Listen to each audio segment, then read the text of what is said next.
Hi hello నమస్తే welcome back to iDream media. ఈరోజు మనతో ఉన్నారు పర్సనల్ ఫినాన్స్ ఎక్స్పర్ట్ అయిన విజయ్ కర్ణం గారు. అండ్ సార్తో మనం ఒక కొత్త సిరీస్లోకి ఎంటర్ అవ్వబోతున్నాం. ఈ సిరీస్ అంతా కూడా ముఖ్యంగా ఐటీ ప్రొఫెషనల్స్ కోసం అండి. సో ఈ ఐటీ ప్రొఫెషనల్స్ అనేవాళ్ళు ఎలా ఇన్వెస్ట్మెంట్ చేయాలి, ఎంత ఆర్ఓఐ సంపాదించుకోవచ్చు, ఇవన్నీ విషయాలు తెలుసుకుందాం మనం ఈ సిరీస్లో భాగంగా. So let's go to episode number 1. Hi sir. Hello అండి.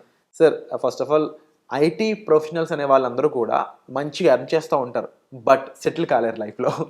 దానికి వాళ్ళ పర్సనల్ ఫినాన్స్ అనేది సరిగ్గా మేనేజ్ చేసుకోవడం ఒక ఎత్తు అయితే, రైట్ ఇన్వెస్ట్మెంట్ చేయకపోవడం అనేది రెండో విషయం. వీళ్ళకి కరెక్ట్ ఇన్వెస్ట్మెంట్స్ గురించి అండ్ వీళ్ళని త్వరగా రిటైర్ అయ్యే విధంగా, మంచిగా సెటిల్ అయ్యే విధంగా విషయాలు చెప్తారా? డెఫినెట్గా అండి. అంటే ఈ మధ్య చాలా అవేర్నెస్ అయితే పెరిగిందండి. చాలామందికి ఓవర్ ఇన్ఫర్మేషన్ కూడా వెళ్తుంది. యాక్చువల్గా కరెక్ట్ ఇన్ఫర్మేషన్ కంటే ఓవర్ ఇన్ఫర్మేషన్. అంటే మనకి 2 టైప్స్ అవండి. ఎక్కువ ఇన్ఫర్మేషన్ ఉన్న ఇబ్బందే, అసలు ఇన్ఫర్మేషన్ లేకపోయినా కూడా ఇబ్బందే.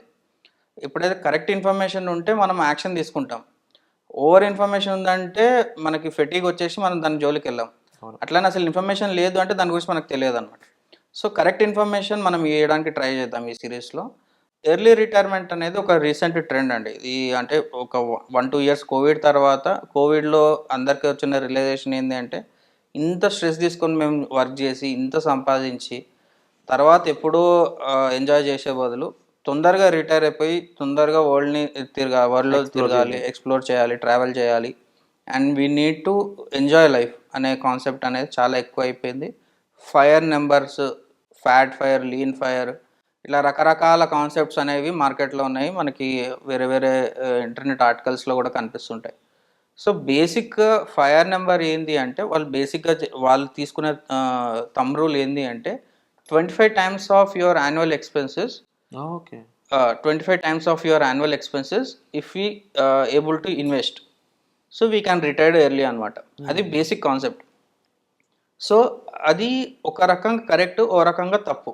ఒక రకంగా కరెక్ట్ ఎందుకు అంటున్నాను అంటే, మన ఇండియన్ మార్కెట్స్ ఇచ్చిన రిటర్న్స్ ప్రకారము 25 times of our annual expenses తీసి పెట్టుకున్నామంటే డెఫినెట్గా మనం రిటైర్ అయిపోవచ్చు. అంటే రేపు పొద్దున్న నేను జాబ్కి వెళ్ళొద్దు అనే కాన్సెప్ట్ నాకు ఉంది అంటే 25 టైమ్స్ ఆఫ్ నాకు యాన్యువల్ ఎక్స్పెన్సెస్. ఈరోజు నాకు ఫర్ సపోజ్ నాకు ఎవ్రీ మంత్ 1 lakh ఎక్స్పెన్సెస్ ఉన్నాయి. 12 lakhs పర్ ఇయర్.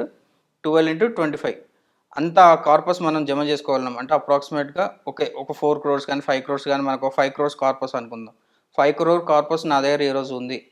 అది యాన్సిస్టర్ ప్రాపర్టీ అయి ఉండొచ్చు, నేను సంపాదించింది అయి ఉండొచ్చు, ఏదైనా సరే 5 crores ప్రాపర్టీ ఉంది. ఆ వాల్యూ నా దగ్గర, నా నెట్వర్త్ ఉంది అంటే ఐ కెన్ రిటైర్డ్ ఈజీలీ అనమాట. సో ఇది fire number, basic fire number. దాన్ని ఎందుకు మనం కంప్లీట్గా ఇన్వాల్వ్ చేయలేము అంటే, మన లైఫ్ స్టైల్ అనేది కన్సిస్టెంట్గా సేమ్ ఉండదు. సో మనకి రిక్వైర్మెంట్స్ పెరగవచ్చు, తగ్గొచ్చు. సో నేనేమంటాను అంటే, ఫైర్ అనేది డైరెక్ట్గా ఇంప్లై చేసుకోకండి. మీకు స్ట్రెస్ ఫ్రీ లైఫ్ కావాలి, దట్ విల్ బి, అది నేను ఒప్పుకుంటాను. అంటే మనకి 1 lakh శాలరీ ఉన్న వాళ్ళు ఇంకా ఎక్కువ స్ట్రెస్ తీసుకుంటే ఎక్కువ శాలరీస్ వస్తాయి, అంటే ఎక్కువ డెసిగ్నేషన్స్ వస్తాయి. 2 lakhs శాలరీస్ కోసం చూడడము, దానివల్ల ఎక్కువ స్ట్రెస్ తీసుకోవడము, ఎక్కువ ట్యాక్సెస్ కట్టడం, రెండూ అవుతుంటాయి. సో నేనేమంటానంటే, 1 lakh దగ్గర 80,000 శాలరీ ఉన్నా సరే స్ట్రెస్ ఫ్రీ లైఫ్ కావాలి మీకు, కానీ మీ కార్పస్ అనేది బిల్డ్ కావాలి. సో నేనేం చెప్తాను అంటే, ఎవరైతే రీసెంట్గా జాయిన్ అయ్యారో, లేకపోతే ఏమంటారు ఎంట్రీ లెవెల్లో ఉన్నారో, మీరు as soon as possible SIP start చేసేసుకోండి. ఎంత అమౌంట్ అయితే అంత అమౌంట్ స్టార్ట్ చేసుకోండి. యాజ్ సూన్ యాజ్ మీరు ఎప్పుడైతే 40స్కి దగ్గరకున్నారో, that will be huge corpus. ఒక చిన్న ఎగ్జాంపుల్ ఏంటి అంటే, ఒక 37,000, ఒక 40,000 మీరు ఎస్ఐపి చేసుకోగలిగారు అనుకోండి. 1 lakh శాలరీస్ ఉన్న వాళ్ళు, 50,000 శాలరీస్ ఉన్న వాళ్ళు, if they are able to manage their finances very well, they can easily save 40,000 per month.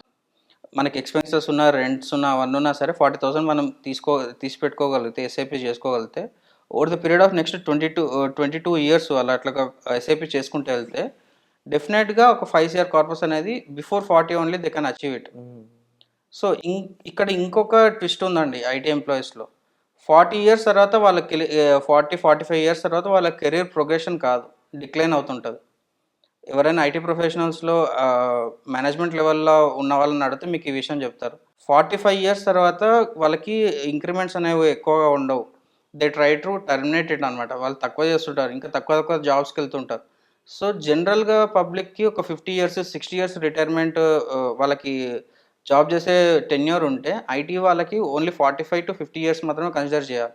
So మీరు ఏం ప్లాన్ చేసుకున్న 40 ఇయర్సే మీరు మాక్సిమం ఎండ్ పాయింట్ పెట్టేసుకొని ప్లాన్ చేసుకుంటే 40 ఇయర్స్ తర్వాత మీరు ఎక్కువ స్ట్రెస్ తీసుకోకుండా జాబ్ చేసే ఛాన్సెస్ అయితే ఉంటాయన్నమాట. అంతవరకు మీరు 2 lakhs 3 lakhs తీసుకొని స్ట్రెస్ తీసుకున్నా పర్లేదు కానీ 40 ఇయర్స్ తర్వాత తక్కువ సాలరీస్కి చేసిన స్ట్రెస్ ఫ్రీ లైఫ్ లీడ్ చేయొచ్చు. Only because of this SIP plan. SIP డెఫినెట్గా మీరు ఇంక్లూడ్ చేసుకున్నారనుకోండి, along with all your other expenses 5 CRని అచీవ్ చేయొచ్చు. 5 CR తర్వాత ఎందుకు నేను తక్కువ శాలరీ వచ్చినా చేయొచ్చు అంటే వేరే శాలరీని మీరు కాంపెన్సేట్ చేయాలి కదా, అది మీ ఈ 5 CRతో మీరు ఇన్కమ్ని రిప్లేస్ చేయొచ్చు. 5 CR ఇంటూ 70,000 వేసుకుంటే మనకి 3.5 lakhs అక్కడి నుంచే వస్తుంది. సో ఆ ఇన్కమ్ మీ శాలరీని రీప్లేస్ చేస్తుంది అనమాట. సో అప్పుడు రీప్లేస్ చేసినప్పుడు మీకు శాలరీ వచ్చినా రాకపోయినా పెద్ద ఫరక్ పడదు అప్పుడు. సో ఇట్లా ప్లాన్ చేసుకుంటే డెఫినెట్గా మంచి లైఫ్ లీడ్ చేయొచ్చు.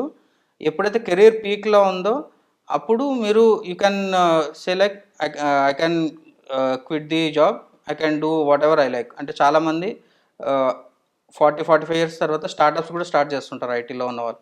వాళ్ళకు కూడా ఈ కార్పస్ అనేది హెల్ప్ అయ్యే ఛాన్సెస్ ఉంటాయి. వాళ్ళ ఓన్ ఫండింగ్తో వాళ్ళ కంపెనీ స్టార్ట్ చేసుకునే ఛాన్సెస్ కూడా ఉంటాయి. So many ways, many applications. ఒకటే టూల్, మ్యూచువల్ ఫండ్ కానీ ఎస్ఐపి కానీ ఒకటే టూల్ కానీ దాన్ని మల్టిపుల్ వేస్లో వాళ్ళు ఎంప్లాయ్ చేసుకోవచ్చు. Only thing is they need to start early, that's it. ఇదే ప్లాన్ మనం ఒక 40 ఇయర్స్ 45 ఇయర్స్ ఉన్న ఐటీ ఎంప్లాయ్కి మనం చెప్పలేము, బికాస్ టైం వెళ్ళిపోయి ఉంటుంది వాళ్ళకి అట్లా. సో అంటే ఎంత ఎర్లీగా చేసుకున్నా అంత ఎర్లీగా రిటైర్ అవ్వచ్చు, అంటే అంత ఎర్లీగా వాళ్ళు అనుకున్న వర్క్స్ ఎక్స్ప్లోర్ చేయొచ్చు. డెఫినెట్గా. Very true sir. సో ముఖ్యంగా 23-24 ఎవరైతే ఎంప్లాయ్మెంట్ స్టార్ట్ చేస్తున్నారో వాళ్ళ దగ్గర నుంచి ఎంత తక్కువలో స్టార్ట్ చేయగలిగితే అంత తక్కువ దగ్గర నుంచి మంచిగా శాలరీ ఎర్న్ చేసే 25-30 ఇయర్స్ ఏజ్ ఉన్న ఐటీ ఎంప్లాయీస్ వరకు మీరు రైట్ టైంలో ఉన్నారండి. రైట్ టైంలో మీరు ఇన్వెస్ట్మెంట్స్ అనేది కూడా స్టార్ట్ చేసినట్లయితే మీరు అనుకుంటున్న లైఫ్ని మీరు చూడడానికి ఈ మార్కెట్స్ అనేవి మీకు హెల్ప్ చేస్తూ ఉంటాయి. దాంట్లో మ్యూచువల్ ఫండ్స్ అనేది ఒక బిగ్ బూన్ అనేది చెప్పొచ్చు, ఒక పెద్ద వరం అని చెప్పొచ్చు. సో దానికి సంబంధించిన విషయాలు ఎన్నో మీకు తెలియజేయడం కోసం పర్సనల్ అపాయింట్మెంట్స్ ద్వారా, వెబినార్స్ ద్వారా విజయ్ కర్ణం గారు ఒక సిరీస్ అయితే స్టార్ట్ చేయబోతున్నారు. వీటికి సంబంధించిన ఇన్ఫర్మేషన్ కోసం మీరు డిస్ప్లే అవుతున్న నెంబర్స్ కాల్ చేసి పూర్తి వివరాలను తీసుకోవచ్చు. మీకు ఏ డౌట్ ఉన్నా కామెంట్ సెక్షన్లో మెన్షన్ చేయండి. Thank you so much.